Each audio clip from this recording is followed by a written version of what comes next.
Olá pessoal, sejam muito bem-vindos ao Da Hora dessa segunda-feira.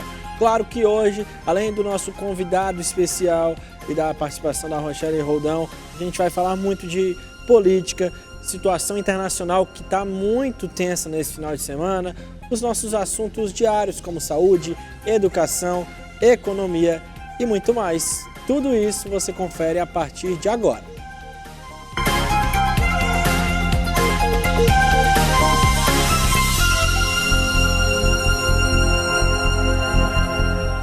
A TV União não se responsabiliza por conceitos, falas e diálogos entre os convidados em debates nos programas veiculados na grade. A direção.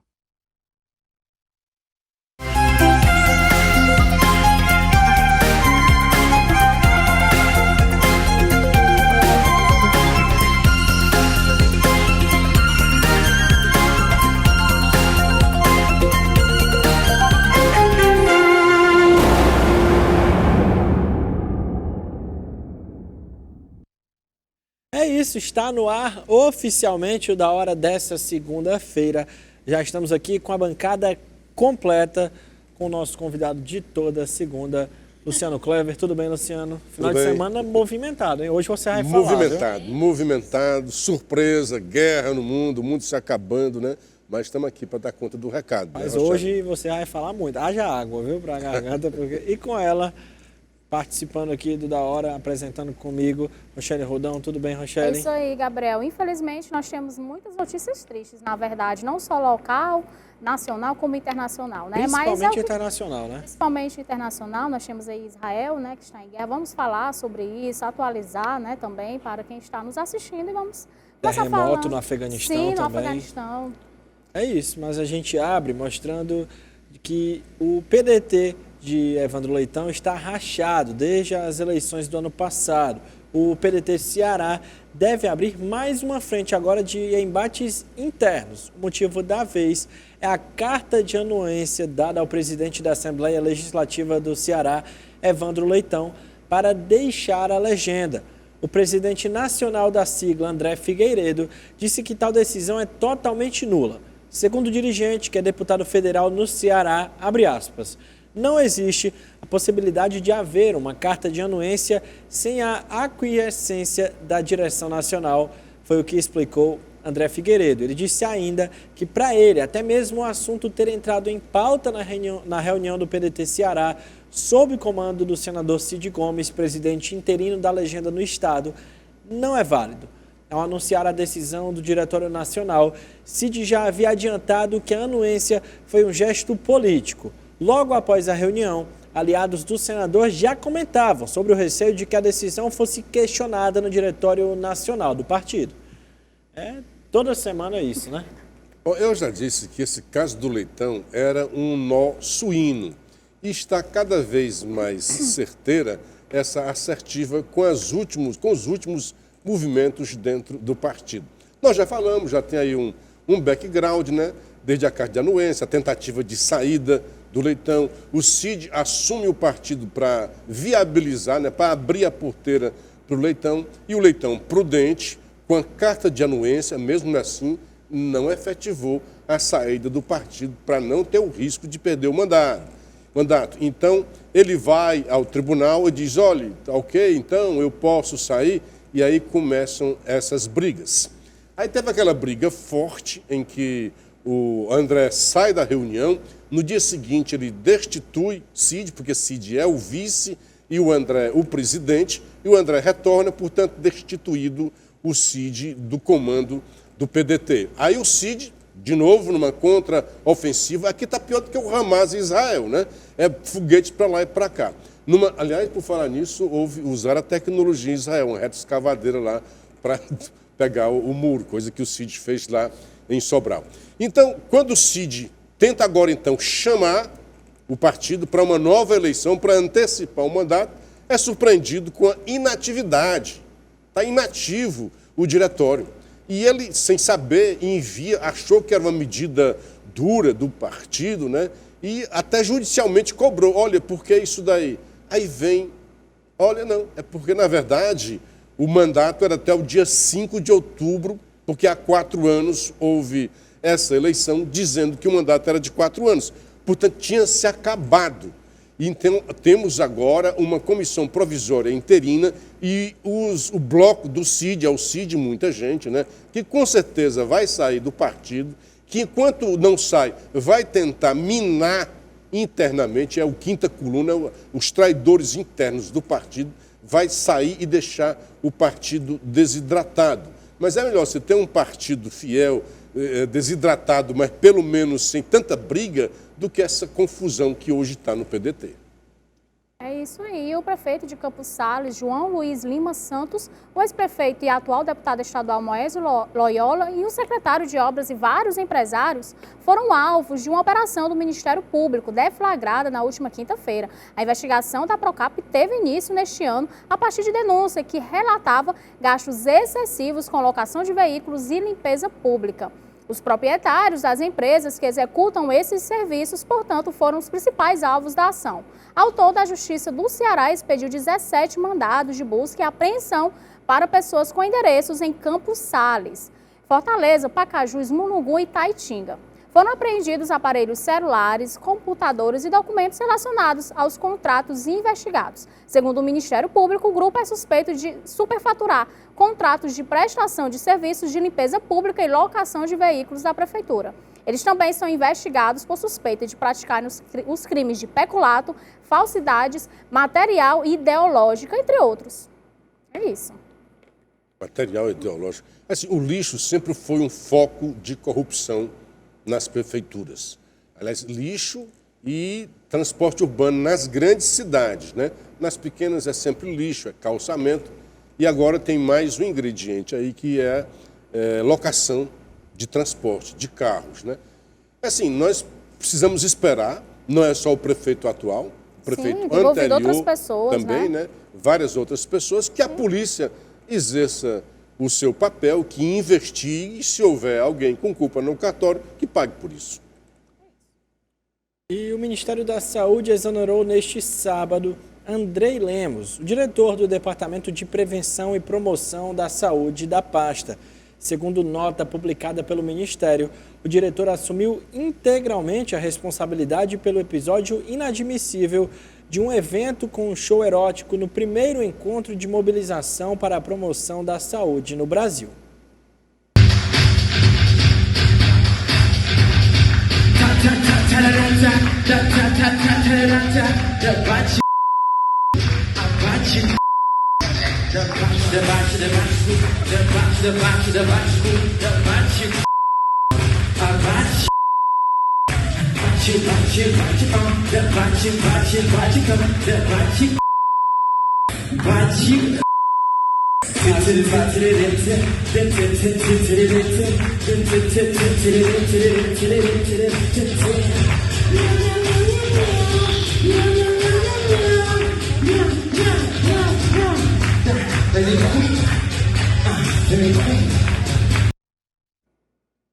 Um absurdo o nosso dinheiro sendo gasto para esses tipos de apresentação, né? Esse tipo de apresentação, Luciano Kleber.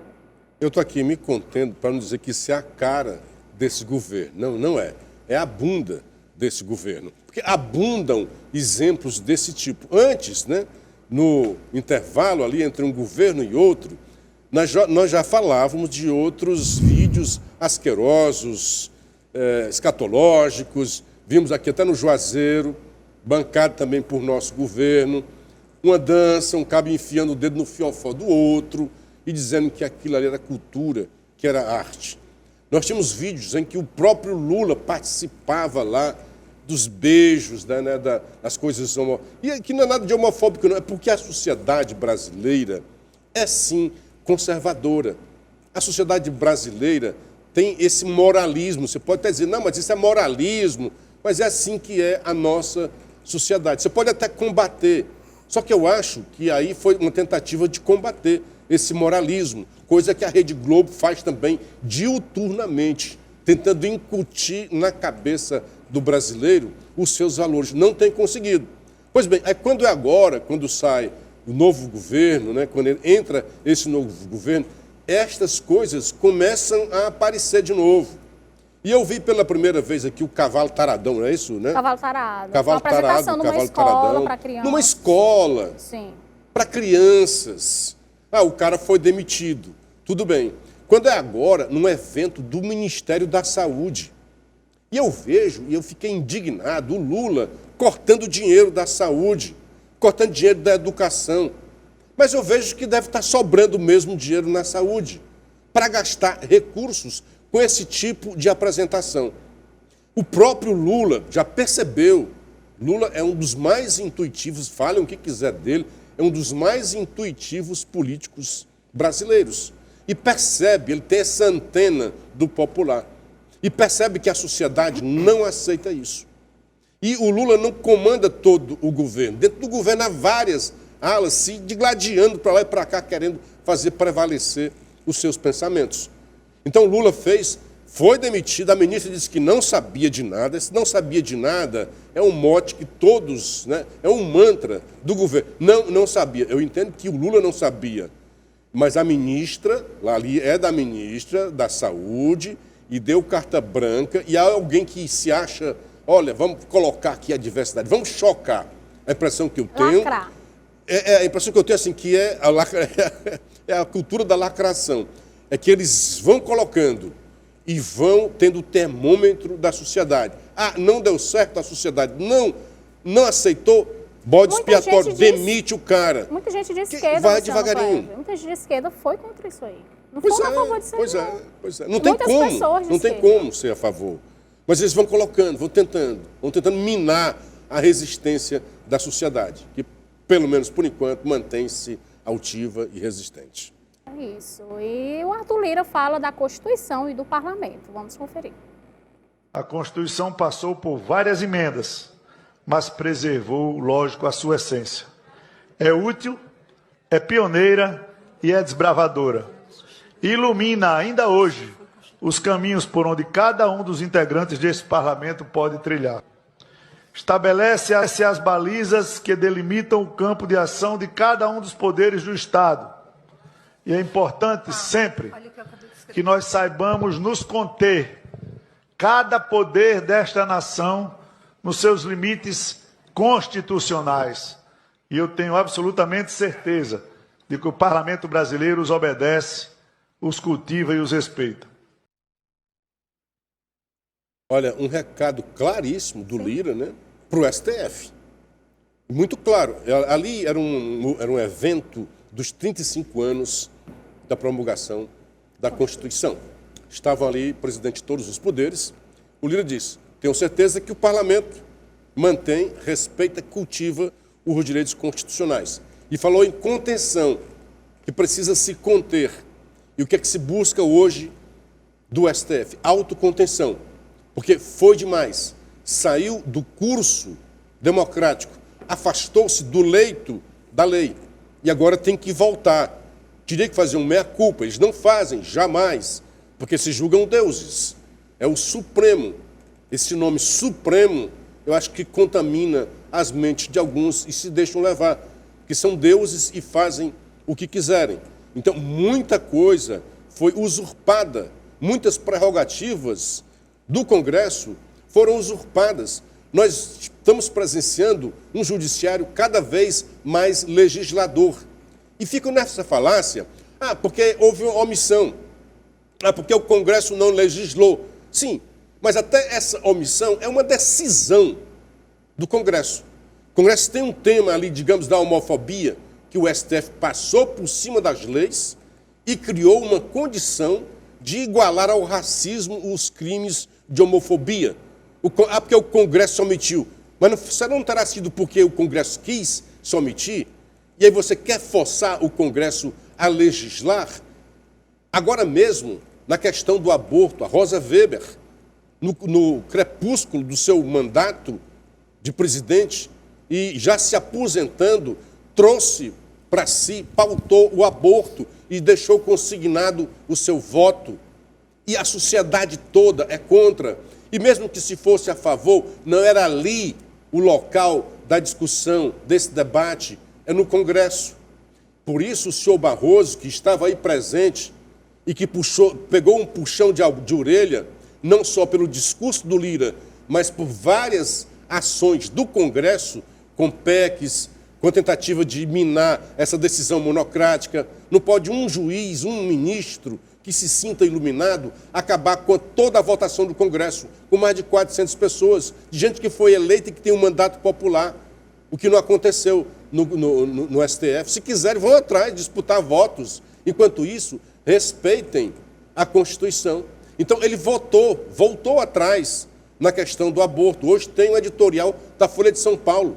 A Folha começa o editorial dizendo, Supremo Prudente, ela diz isso. Ela começa dizendo que é favorável ao aborto nas primeiras semanas de gestação, mas compreende que o local da discussão não é lá, não é no STF, é no Congresso. E o Barroso, diante da temeridade da Rosa Weber, da Rosa Weber, recuou e disse, não vou pautar agora essa questão do aborto. O melhor seria para deixar essas questões legislativas para quem de direito, para quem tem mandato, para quem foi votado por isso. E que o STF cumpra a sua missão, que já é grandiosa, de salvaguardar, de ser o vigilante da Constituição. E, lamentavelmente, nesses últimos dias, o STF fez o contrário, afrontou a Constituição, passou por cima das leis e passou por cima da sua missão. É isso. E muitos dizem que o STF está fazendo isso porque o Congresso não faz. Mas aí é uma desculpa, né, Luciano? Total, é uma falácia. Desculpa que eles estão usando para dizer que o Congresso não está agindo. É uma falácia. O STF age tem ação e tem a omissão. O Congresso pode querer só mentir sobre certos debates. Não é o tempo de legislar sobre isso. Então não cabe ao Supremo cumprir, preencher essa lacuna deixada pelo Congresso. Não, é o Congresso que tem que decidir a hora. O STF não pode pautar o Congresso. É o contrário. São as leis emanadas do Congresso que tem que ter o respaldo lá no STF. No mínimo, o STF pode dizer, isso fere a Constituição ou não. E aí o Congresso diz, fere a Constituição, vou fazer uma PEC. Porque pode fazer uma emenda, uma proposta de emenda à Constituição. Só não pode se mudar as cláusulas pétreas. E se for assim, mesmo assim, se há alguma coisa muito errada, então estaria na hora de chamar uma Constituinte e fazer uma nova Constituição, mais adequada aos novos tempos, né? É isso. E o plenário do Supremo Tribunal Federal decidiu na última quarta-feira autorizar que um homem condenado por tráfico de drogas em Roraima tome posse em cargo público federal na Fundação Nacional dos Povos Indígenas, após ele ter passado no concurso público enquanto estava preso. E aí, Luciano? Você cumpriu a pena, né, Luciano? Não, eu concordo com você, eu não estou com os detalhes todos. Se por acaso ele já cumpriu a sua pena, pagou a sua dívida com a sociedade. Então está livre, e assim, que bom, porque deveria ser assim, que a pessoa vá para a cadeia e lá ele procure melhorar, para não voltar, porque como no Brasil não tem pena capital nem prisão perpétua, quer dizer, não tem pena de morte nem prisão perpétua, o conceito é o quê? Se você cometer um crime, você vai para a cadeia para se ressocializar, porque um dia você volta para a sociedade. Lamentavelmente, as prisões brasileiras, eu falo brasileira porque não conheço as demais, né? Mas na nossa realidade, a prisão, na verdade, é uma universidade do crime. Então, quando você vê alguém dentro desse ambiente cumprir, né, estudar, para um dia, quando voltar, já tendo pago a sua dívida com sua sociedade, seja uma pessoa melhor e trazer proveito para a comunidade, beleza, ótimo, deve ser incentivado, assim que deve ser. E não virar lá seres inumanos que, quando voltar para a sociedade, quando acabar a sua dívida, né, penal, vai ser pior ainda, porque aprendeu a fazer coisa pior e a ser mais desumano dentro das prisões. E a gente torce que haja sempre, né, esse tipo de exemplo, né, Luciano Clevo, de que ex-presidiários possam realmente voltar, né, para a sociedade, com seu trabalho digno, né? Mas aí também a gente até bateu já aqui na bancada muito nessa tecla em relação a não ter as oportunidades dentro do presídio. É uma escola, como você disse, do crime, né? Então, assim, muitas vezes também não tem as oportunidades. Cursos profissionalizantes de investir mesmo, né? Tem que investir, porque senão volta e faz coisas piores, né, Luciano Clevo? Perfeito. É isso. E desde o início deste ano, o governo Lula procedeu ao cancelamento do cadastro de aproximadamente 2,9 milhões de beneficiários do Bolsa Família, conforme documento elaborado pelo Ministério de Desenvolvimento e Assistência Social, Família e Combate à Fome, no período compreendido entre janeiro e setembro de 2023, um total de 2.870.743 famílias tiveram seus benefícios cancelados. Os cortes, de acordo com o Ministério, constituem uma ação de revisão criteriosa com o propósito de alinhar os pagamentos do benefício às famílias que efetivamente se enquadram nos critérios pré-estabelecidos. A gente falou também em relação ao corte do Bolsa Família. Muitos dizem que é questão de não fazer... como é que eu posso dizer? Serem adeptos, né? Em alguns critérios. Não preencher os requisitos. Não preencher os requisitos, né? Isso. É assim, na hora da fome, na hora da pandemia, é possível que muita gente tenha se cadastrado de forma inadequada. Eu concordo. Mas já levou um tempo e o governo pediu naquela PEC da transição, PEC aí de um bocado de coisa, vários nomes que pegou essa PEC, para garantir dinheiro para o Bolsa Família. O Bolsa Família era 70 milhões e o governo pediu 140, o dobro. E agora o dinheiro dá para pagar o dobro e cortou mais quase 3 milhões de famílias. Então o que nós vemos aí, na verdade, é falta de dinheiro. O Brasil está quebrado, está sem dinheiro. Tem que fazer essa coisa, como você falou. Se está cadastrado alguém lá que não deveria estar recebendo, então nós vamos tirar dessa pessoa e dar para outra que está precisando. Mas você vê o corte de não sei quantos, 2 milhões, quase 3 milhões de família, e quantas entraram? Quantas ainda precisam? Quantas foram beneficiadas com esse corte? Você não tem esse número, né? Sei que foi 2,9 milhões de beneficiários. Que foram cortados. Sim. Mas quem entrou no sistema? A gente tem que averiguar. Não tem isso. Na verdade, é só uma economia. Então, só pessoas foram cortadas. Então, não houve entrada. Tem que ter um número de pessoas que entrou, né? Porque senão, se fosse um número grande, também teria nessa estatística. Não tem. Não tem, né? E o ex-presidente Jair Bolsonaro afirmou na última sexta-feira em Belo Horizonte que o TSE faz julgamentos políticos e de esquerda.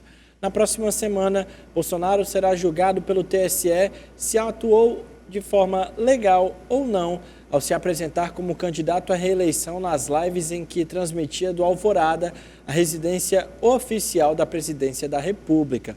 Ele também será julgado se usou o Alvorada ilegalmente em outros atos de campanha. Abre aspas. Querem me processar por fazer live no Alvorada. Foi minha casa quando eu era presidente. O atual mandatário faz live lá, com uma diferença enorme. Ele fala para os passarinhos, eu falo para multidões, fecha aspas, foi o que afirmou em referência ao atual presidente Lula. Não sei o que vai acontecer, o TSE é um julgamento muito político de esquerda que tem acontecido lá. Isso é ruim para a democracia, ele acrescentou sobre o tribunal que tem no comando o ministro Alexandre de Moraes, tido como o principal algoz bolsonarista no judiciário. E aí, Luciano? Olha, essa frase é maravilhosa. Eu falava para multidões, ele fala para passarinhos. Porque o Lula usou essa expressão, né? Olha os passarinhos, não fica aqui ao ar livre. O Bolsonaro tem razão. É chato ficar dizendo isso, né? Porque quando a política entra na justiça, no tribunal, a justiça sai pela janela ou pelas portas do fundo. Nunca vi um tribunal tão político, de decisões tão políticas. O tribunal em si pode até ser político, mas as suas decisões precisam ser jurídicas, para você ter segurança, para você ter norte, para você ter parâmetro. O que fizeram com o Deltan Dallagnol, a cassação do Dallagnol, foi uma coisa altamente jurídica às avessas. Foi simplesmente política. Nós precisamos nos vingar. Aquilo é uma vingança, é o contrário da justiça. Temos que nos vingar de Dallagnol, que foi aquele procurador lá e tal, etc., da Lava Jato. E inventaram simplesmente, e em 40 segundos, por aí, decidiram que o Dallagnol estava cassado. Tornaram o Bolsonaro inelegível por uma reunião com embaixadores. Qual é o problema de se reunir com embaixadores? Ah, mas foi abuso, porque ele usou também dos meios de comunicação. Isso é o normal, o meio de comunicação dele, das redes sociais, que ele sempre se comunicou. Ah, porque as lives ele sempre fez lá como se fosse a casa dele. Foi proibido de fazer live no seu ambiente. Está aí o Lula toda semana fazendo suas lives e ninguém diz. Então, houve, e está claro, né? Porque eles não fazem questão nem de disfarçar. Por exemplo, no caso da polícia, do Ramagem. O Ramagem passou a ser conhecido, ter um relacionamento mais próximo com o Bolsonaro a partir da eleição, da campanha. Porque o Ramagem era responsável pela segurança do Bolsonaro. Cada candidato tem lá uma equipe da Polícia Federal. Se conheceram a partir daí, quer dizer, era um conhecimento muito recente. Foi proibido porque era amigo. E o hoje, atual presidente, o cara que coordena, que comanda a Polícia Federal, é amigo há anos de Lula. E nunca o tribunal disse nada. Luciana, a gente vai para o intervalo rapidinho. Na volta do intervalo, você continua falando desse tema e de muitos outros assuntos, porque o da hora dessa segunda tem muita coisa bacana ainda, tá? Fica aí que já já a gente está de volta.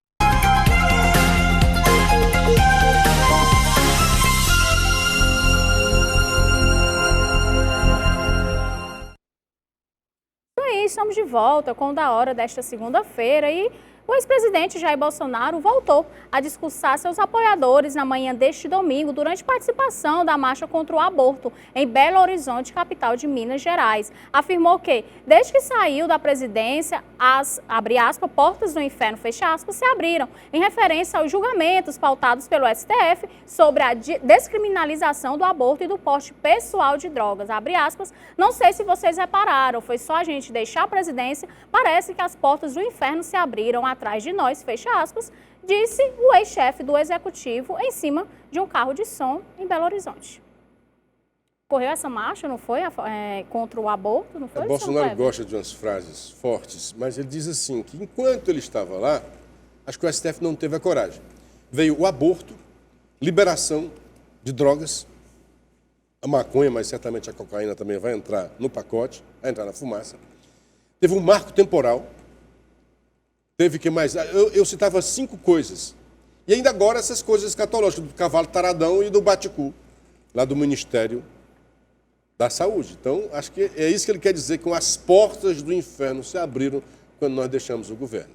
Eu acho que ele quis falar também em relação ao STF também, como a gente estava Não, mas falando, de estar se metendo aí no Legislativo. E continua, a gente estava falando em relação a policial, que é amigo do Lula, continua aquela pauta que a gente estava Não, pois é comentando. isso que eu digo. Por que é ruim ter um tribunal político? Sim. Porque você não tem certeza. Aliás, eu falei do Datan Dallagnol, mas antes, lá também em Curitiba, teve um cara que era candidato a prefeito, foi cassado, porque numa live, já no final, faltava 10 minutos, ele anunciou que alguém teria informado a ele que teclou o número dele e saiu um outro candidato. Ah, você está falando contra as urnas.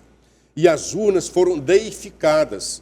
Se tornaram uma coisa, se tornou Deus. Né? Então, não se poderia falar de tudo, menos da urna, que só tem no Brasil. E mais 2, Bangladesh e Butão. Era o BBB, Brasil, Bangladesh e Butão. Foi cassado. Ali era para dizer, nós vamos criar aqui uma jurisprudência para que na hora que formos caçar o Bolsonaro, já ter. Não, aqui já tinha uma pessoa, foi o que fizeram lá. Aí vão caçar o Dallagnol sem qualquer sentido. Que o Dallagnol na ficha limpa, dizer lá que se alguém se aposentar ou pedir para sair, estando respondendo a um processo, é também motivo para perder o mandato, para ser cassado. Não houve isso com o Dallagnol. Tinha uma reclamação com o Deltan que poderia vir a se transformar num processo.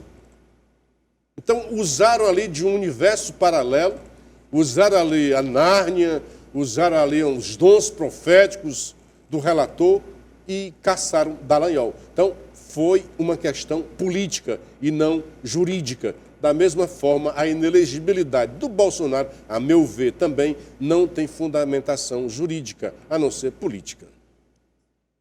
E a alemã Sabine Rosenfelder diz ter ficado um pouco deprimida depois de publicar seu primeiro livro. é que Lost in Math, Perdidos na Matemática, na tradução de 2018, torna pública a série de decepções e críticas que ela acumulou em sua área de estudos, a física teórica. Abre aspas. Eu sentia que precisava escrever porque alguém tinha que falar aquelas coisas, disse ela em entrevista à Folha. Mas foi uma coisa bastante negativa de fazer. A pesquisadora do Instituto de Estudos Avançados de Frankfurt, então, mergulhou em seus pensamentos para se lembrar do que a havia levado ao campo da física teórica para começo de conversa. Foi a vontade de entender como o mundo funciona, mas não no nível da sociedade, das pessoas ou das coisas. Ela queria ir mais fundo até chegar às partículas a partir das quais tudo o mais é feito e que, em tese, podem explicar qualquer coisa que acontece no universo. Para usar a formulação chique do livro, abre aspas, isso não é ciência, é religião mascarada de ciência sob o disfarce da matemática, fecha aspas. Olha, até hoje não se explicou como o mundo começou. Até hoje não tem uma explicação científica de como o mundo começou. Então, sempre quando tem uma coisa, tem uma outra deontologia. Mas e para trás? E quem criou isso? Mas quem criou o Big Bang? Não tem. Então, enquanto não se tem essa explicação, a explicação que nós temos é que um Criador, chama-se de Deus, né? Que Deus criou o mundo. Criou do nada. Criou o mundo. E eu me lembro agora, uma cientista, né, muito inteligente, uma mulher muito inteligente, essa alemã. Eu me lembrei de uma discussão, um amigo meu crente com outro. Ele disse, rapaz, o outro dizendo que, olha, você acredita em Adão e Eva? Eu quero acredito, o que está na Bíblia eu acredito. E o outro ria, se mostrando superior, porque eu sou da ciência. Mas como é que foi? O Big Bang e tal, e começou a explicar. Aí o crente disse, como é que é? Tu quer que eu acredite nessa história aí e não aceita Adão e Eva? É muito mais fácil eu aceitar a explicação de Adão e Eva do que essa sua que você me dá. E agora vem a cientista, a Sandrine, dá razão ao crente. Olha, é também uma explicação religiosa, baseada com algumas coisas matemáticas, mas não passa também de mito. Até hoje nós não temos exatamente uma explicação científica para isso daí. Então, muitas vezes, a ciência se transforma numa religião. Muitos caras que são empedernidos defensores da ciência, como se viu durante as vacinas, porque a vacina assim e tal, transformou-se um dogma, que a vacina era coisa boa demais. Ué, mas não pode criticar, não, porque se você é negacionista, não sei o que mais lá. Não, cara, a ciência é exatamente você ficar o tempo todo criticando. O doutor Gabriel cria aqui uma tese, depois vira uma teoria, vira uma lei. E a doutora Rochelle um dia descobre um furo lá. Assim que Einstein, é assim que a ciência avança, vai se aperfeiçoando e o acúmulo do conhecimento. Você não pode jamais, um cientista, dizer, é isso e acabou-se. Você pode, assim, dentro do universo de conhecimento que nós temos e diante da grandeza da nossa ignorância, é dizer, até onde nós sabemos, é isso daqui. Mas amanhã pode vir um outro conhecimento. Então, até onde nós sabemos, o mundo foi criado por Deus. Até onde eu saiba, pelo menos. Sempre está mudando, né, o Luciano Cleber? Sempre está mudando e sempre vão ter especulações, não adianta. Né? Os cientistas aí sempre vão ficar especulando se realmente foi Deus que criou o mundo, se foi a explosão do Big Bang, e assim a gente vai levando essas especulações, né? Cada um com a sua crença, né, o Luciano Cleber? Quem criou a explosão, né? Sim. Cada vida que você encontra um negócio, mas quem fez a outra coisa que antecedeu a isso? É isso. E a gente vai começar falando agora, também continuando de assuntos internacionais, porque militares israelenses dizem que o ataque surpresa lançado pelo Hamas no sábado pode ser comparado aos atos terroristas de 2001 contra os Estados Unidos. Abre aspas, este é o nosso 11 de setembro. Eles nos pegaram, admitiu um porta-voz das Forças Armadas do país, enquanto outro militar comparou os eventos recentes ao ataque de Pearl Harbor, realizado em 1941. O porta-voz das Forças de Defesa de Israel, Daniel Hagari, diz que os militares recuperaram o controle de todas as comunidades perto da barreira de Gaza, mas confrontos isolados com homens armados palestinos continuam a acontecer. Anteriormente, os militares disseram que os combates estavam ocorrendo em 7 ou 8 locais dentro do território israelense. Em Gaza, 511 pessoas morreram depois de Israel ter lançado ataques aéreos em retaliação, segundo a autoridade palestina. Israel diz que a maioria dos pontos de acesso de Gaza para Israel foram fechados, principalmente com tanques. O ministro da Defesa de Israel, Yoav Gallant, ordenou um cerco completo à faixa de Gaza, sem eletricidade, sem comida, sem combustível, disse ele. Há relatos de mísseis sendo disparados a partir de Gaza em direção a algumas cidades israelenses. Algumas explosões foram ouvidas em Jerusalém. Quem paga por isso é Muito o povo triste, absurdo. de Israel e da Palestina, que infelizmente não tem quase nada a ver com esse conflito, né? Por conta dos seus líderes. Começando pelos conceitos, me lembrei da Rosa Weber, a ministra Rosa Weber, que não foi nada razoável quando chamou de o dia da infâmia e comparou a Pearl Harbor. Você acaba de falar que aqueles atos do 8 de janeiro seriam comparados a Pearl Harbor. Uma estupidez, uma coisa muito rasa e pouco razoável da Rosa. E lembro da nossa imprensa dizendo terrorismo, terrorismo, golpe, terrorismo. Agora sim, nós sabemos o que é terrorismo. Isso aí sim é terrorismo. Golpe do Estado, nós soubemos quando o Perigosinho, né, lá da Rússia, tentou derrubar avião, matou gente e tinha um exército por trás dele para tentar derrubar um governo. Então fica longe daquilo dali. Uma outra coisa que esgarçou o conceito é negacionismo, né? Quando se deu para vacina. Talvez vocês dois, muito jovens, um pouco mais jovens do que eu, essa palavra negacionista, algumas palavras foram criadas, uma delas é holocausto. Falou em holocausto, você lembra da mortandade contra os judeus.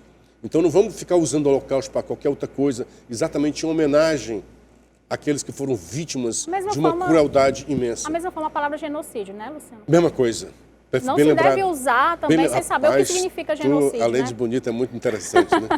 Mas é porque realmente as pessoas usam genocida sem saber o significado da palavra. O genocídio veio... Porque o genocídio não é só daí, tá? O holocausto foi. Sim. Assim como o negacionismo foi especificamente daí. O que era o negacionismo?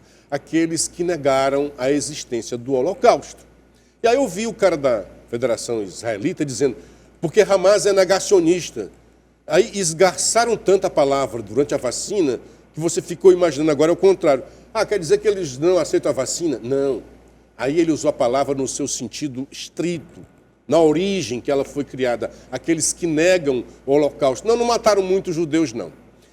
Essa decisão ali é um cenário difícil de explicar. É uma guerra ancestral que remonta a Abraão, nos tempos bíblicos. Quando Deus prometeu a Abraão que ele seria o pai de gerações, saia do seu lugar, né, de multidões, de gerações, né? Multidão de gerações. Saia da sua terra, deixa a sua parentela, eu vou te dar. Eles não acreditaram na promessa. Ou então, Sara, sempre uma mulher, né, tentou antecipar essa promessa. Imaginou que ela, os dois, mais de 90 anos, como é que nós vamos ser pais aqui, senão não tem mais condição. Abraão, tu consegue alguma coisa? Então, usa ali a Agar. E foi assim, o primeiro adultério consentido que se tem notícia, né? Documentado. E aí nasceu Ismael. E Agar começou a desdenhar de Sara, porque era uma coisa horrorosa para a mulher judia não conseguir dar um filho. Tem essa coisa na cultura hebraica. E começou a tripudiar. Olha, eu é que sou gostosa mesmo, porque tu não conseguiu. Aí Sara tem que dar um jeito nessa mulher. E Abraão colocou para fora Agar e o seu filho Ismael. Não deixou a míngua. Mandou com recursos para viver no deserto. E daí surgiram os ismaelitas. E daí surgiram os árabes. Do outro lado, Isaac. Aí sim, logo depois veio Isaac, o filho da promessa. Sara engravidou, pariu Isaac, que quase foi ao holocausto naquela época, né? A partir daí, esses dois povos vivem brigando ao longo de toda a imensidão de anos. E então sai Abraão, não seguiu exatamente as coisas de Deus, teve Sodoma e Gomorra, esse povo acabou sendo escravo lá no Egito. É quando vem Moisés e leva para aquela terra prometida ainda a Abraão, que era Canaã, atual local onde está hoje, lá no Oriente Médio. E aí conquistaram, havia outros povos ali, porque Moisés, que não chegou à terra prometida, porque se irritou lá com a rocha, quando foi botar água, né? Por causa disso, olha, morreu antes de chegar. Coube a Josué continuar a sua missão. Antes, ainda Moisés, está ali, pronto, a terra é aquela dali, mandou espias, vamos lá ver como é que está lá. E a maioria dos espias voltaram entristecidos. Olha, a terra é maravilhosa. Há lá fartura de tudo quanto é animais e frutas, mas é comandada por gigantes. Nós não temos condições de enfrentar. E Josué, qual o quê? Vamos sim, vamos enfrentar e vamos derrubar. E fizeram isso, e atravessaram, e derrubaram, e tomaram de conta da cidade. A partir daí a história, é a Bíblia, muitas guerras, Israel se afasta de Deus, estou falando do plano bíblico, né? Se afasta de Deus, aí vem a Babilônia, aí vem depois os romanos, e a partir dos romanos e de Cristo, quando acabaram com o templo, me diga aí o tempo aí que eu tenho, Pode tá? continuar. Porque a história é grande, né? Com o templo criado por Salomão, 70 anos depois, houve a diáspora, os judeus todos saíram pelo mundo afora, mas se mantiveram como povo, se casavam entre si, mantinham, porque o judeu tem dois aspectos.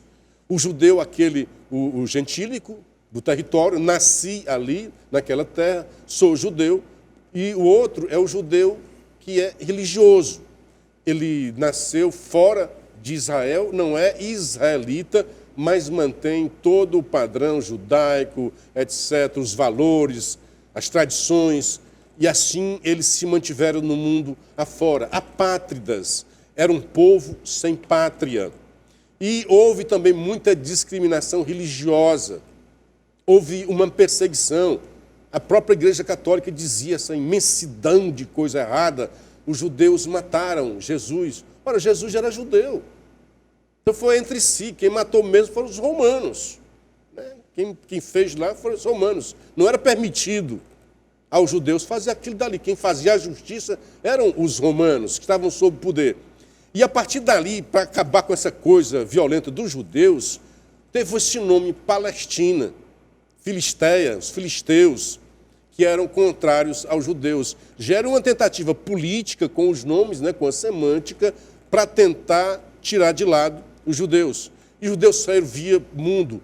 Os palestinos, como agora chamados, jamais tiveram uma pátria também ali, naquele local. Existiam os árabes e os judeus, que eram povos que se contrapunham e brigaram ao longo da história. Ali naquele Oriente Médio há um só país hebreu, judaico, e o resto, mais de 20, mais de 2 dezenas de países são árabes. Luciano, nosso tempo nesse bloco terminou, mas a gente ainda tem todo o terceiro bloco para falar de toda essa questão. Acho que precisariam de mais uns 5 blocos para falar de tudo, né? Mas no próximo bloco a gente está de volta para falar um pouco mais dessa situação tensa aí que está acontecendo no Oriente Médio. Até já.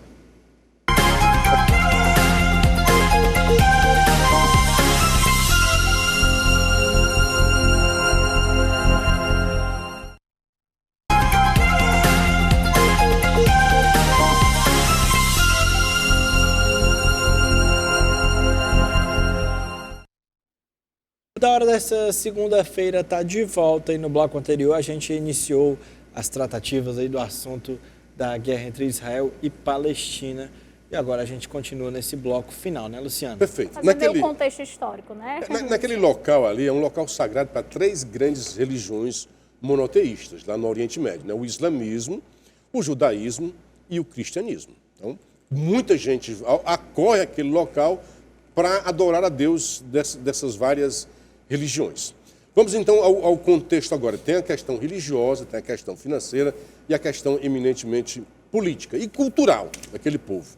Então, os judeus que foram massacrados na Segunda Guerra Mundial, depois da acabada a guerra, criou-se a ONU e houve um movimento para dar uma pátria para esses seres que foram tão massacrados. Então, a ONU, com a presença de um brasileiro notável, Oswaldo Aranha, né, se eu não me engano, né, acho que era Oswaldo Aranha, ele criou, a ONU criou a tal da partilha, criou ali naquele enclave para constituição de 2 estados. Aí já se dava o nome de Estado palestino e o Estado judaico. Houve uma partilha. Não ficou o melhor terreno, digamos assim, que Israel foi beneficiada aí por seus amigos e tal, poderosos, os americanos. Não. Não foi a melhor parte. As colinas de Golã, por exemplo, não ficaram, que é onde tem a água. Então, o Israel ficou com a parte estéril, um desertozinho ali, que hoje é um paraíso que tem aqui dali. Muito bem. 1947, demos um pulo bastante grande aí, vemos de Abraão. Quando chega 1947, a ONU determina isso. Em 1900, agora, olha a diferença entre os dois. Você pode dizer que você não gosta de Israel, Israel não é santo, né? O Gabriel já disse aqui. Não, não tem mesmo esse negócio de santidade. Mas olha só, Terra Santa, né? as pessoas precisam coexistir. Não é tá? a terra, é o governo, Não precisa, né? É quem exato, comanda. o governo lá, né, alguns não concordam muito com o governo. Eu conheço judeus, amigo, que não gostam desse cara, mas nós gostamos dos judeus. Com certo? certeza. Então, porque o governo que está lá é provisório. E foi uma facada nele agora horrorosa, né? O tempo foi horrível. Mas vamos lá. Quando a ONU determina isso, o que fazem os judeus? Se reúnem, dinheiro, e começam a mandar, olha, não tem onde ficar, vamos lá, vamos construir o Estado de Israel. Vamos construir daqui a pouco o templo, que para eles é o templo de Salomão. Ainda hoje estão atrás disso daí. E que diz que o fim dos tempos virá com a reconstrução do templo. Mas vamos lá. Então, Israel se pôs a construir o seu Estado. O que aconteceu do outro lado? Em vez de fazer a mesma coisa, de criar um Estado de bem-estar social e tal, se preocuparam em não aceitar o Estado de Israel. Nós não aceitamos o que a ONU determinou. E logo depois, 6 países invadem Israel para matar Israel. Egito, Líbano, Irã, Cisjordânia, 6. Egito, que hoje, inclusive, está ao lado de Israel. Né? Mas na época, já eu chego lá, na época eram todos inimigos. É muito importante essa questão. E queriam acabar. E Egito é importante até para não ter uma guerra maior. Para acabar com Israel. Então Israel, aquele pequeno estado, recém-construído, resistiu. E acabou com os caras. Depois teve a Guerra dos 6 Dias. E os caras tentaram invadir Israel, a inteligência de Israel percebeu e dinamitou os aeroportos de onde sairiam os aviões que destruiriam Israel. O próprio Egito, aí convém você, era Abdel, não sei o quê, que tentou fazer também essa guerra. E aí Israel, quando teve essa guerra, Israel pediu à Jordânia, não entre não entra nessa guerra não. A Jordânia entra, e aí Israel vai lá e também massacra os caras. Resultado, Israel pega de volta as terras. A importância do Egito hoje, só te interrompendo rapidinho, é porque, geopoliticamente falando, as armas que são entregues lá na Palestina ao Hamas ou vêm por Israel, que aí não passa, ou vem pelo mar, que Israel também está controlando, ou vem pelo Egito, que aí eles têm esse acordo. Mas olha o Egito era inimigo. Tá Exatamente. Certo? Quando teve aquela guerra, Israel retomou um bocado de terra para si. E ficou como um argumento, a paz, terra pela paz. Devolve terras, vários acordos foram feitos aí. Em 2005, há um desdobramento desse acordo. Nesta época, Egito já não era mais inimigo de Israel. Então, já ficou ali. Nós barramos, que ali é cheio de túnel, por onde trafega muita mercadoria e coisa, porque tem um bloqueio forte aquilo dali, né? Então, as armas não viriam mais de Egito. Vem pela costa, mas o domínio que Israel faz da costa, a distância é muito longe, não chega perto daquilo dali, né? Agora talvez vai ter que fazer. Então, muita coisa passa por baixo do mar. Submarino, sei lá, gente com mergulhadores, porque eles estão o tempo todo querendo sobreviver. O que eles estão fazendo é dificultando. O que aconteceu em 2005, Israel chega achando que ia ter paz. Ok, Egito, nós vamos devolver uma terra aqui, que é a faixa de Gaza, que era comandada pelo Fatah. O que ocorre quando acontece isso? Na hora que Israel, aqui a terra é de vocês, aí o Hamas dá um golpe sangrento, acaba com o Fatah, que era o chefe político, que era só política. Aí, hoje você tem o braço político e o braço armado.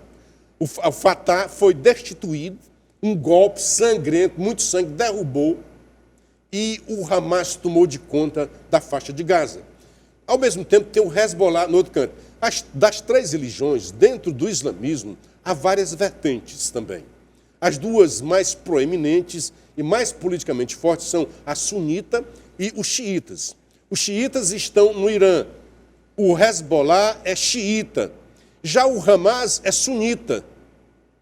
Então, a Arábia Saudita também é sunita. Nesse momento, a Arábia Saudita, que é a mais avançada, talvez, e mais rica ali da Península Arábica, Ibérica, é o seguinte, estava em acordo, em conversação com Israel. A Arábia não cheira bem o Irã, porque um é sunita, outro é xiita, e o Irã é muito atrasado. O Irã prende mulheres por ser mulher, o Irã enforca homossexuais. Só para ter uma ideia de como é esse país, que recentemente foi convidado por Lula para fazer parte do Conselho de Segurança da ONU. E nesse momento também o Trump diz, puxa, foi aquele dinheiro que eu tinha bloqueado do Irã, o Biden soltou e armou o Hamas. Nunca houve um ataque tão grandioso contra Israel quanto agora. Foi lá em 1973, mas não era por um grupo armado terrorista. O Hamas nunca tinha humilhado, isso foi uma humilhação a Israel. Ou seja, né, foi uma falha na inteligência. Não, de tudo, não foi só na inteligência. E o Biden já falou não que foi está só na mandando as inteligência. tropas para ajudar Israel. Porque Por uma Mediterrânea, né? Porque na inteligência, você só haverá aquilo ali. Houve uma falha horrorosa. Mas é porque foi pelo ar, pela Não, terra, pelo mar e eu todo estou canto, dizendo, né? o que é que falhou ali? Falhou a falhou inteligência tudo. e falhou a infraestrutura de defesa. Sim. O tal do domo de ferro, o que é que os israelitas estão acostumados? Toca a sirene, vão para os abrigos, Sim. porque ali é um míssil que está vindo e o nosso domo vai dar conta. Mas, por precaução, todos se escondem. Dessa vez, o domo falhou fragorosamente. Foi um ataque, como você diz, por mar. Eles só terra. atacavam, até então, só atacavam por ar. E de longe mandavam os foguetes, que não ficava abastado. Dessa vez, numa tática de guerrilha, eles se infiltraram. E aí usaram uma retroescavadeira, tal qual Cid Gomes fez lá em Sobral, e derrubaram aquele muro de proteção tecnológico Faixa de Gaza, né? da faixa de Gaza para Israel. E avançaram, e mataram muita gente, e fizeram muita gente refém. Então, como eu disse, desde sempre, Israel prosperou, Israel tem grandes nomes na cultura, na ciência, nas artes, nos esportes. Qual é o representante da Palestina? É um país lascado.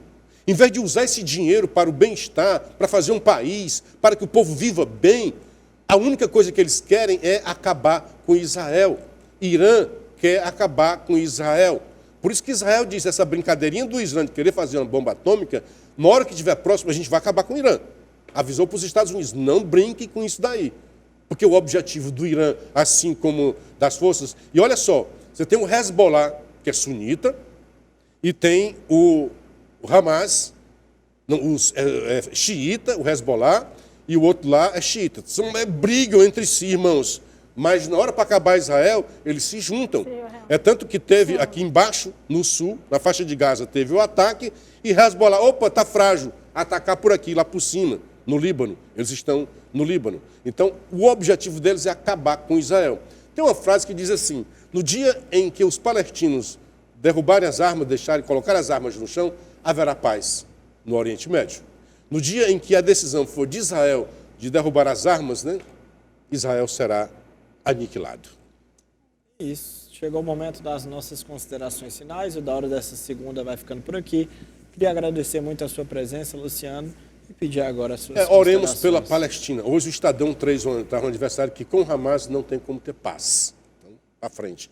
Muito obrigado a você, muito obrigado a Rochelle, muito obrigado à nossa audiência. E até segunda-feira, com a graça de Deus, com paz, se Deus quiser. Com boas notícias, né? Gabriel? Rochelle? É isso, eu vou mandar agora uns alôs, Gabriel, que é para o João Lopes, de Aquiraz, Ludivalter Ramos, de Maracanaú, Socorro Praia de Iracema e de Janira de José Bonifácio. Agradecer a sua audiência. Você encerra, né, Gabriel? É isso. Dizer que agora a gente fica com o programa do Ferreira Aragão e depois, logo em seguida, tem o Esporte União, tá certo? Amanhã a gente está de volta. Uma excelente semana e até amanhã.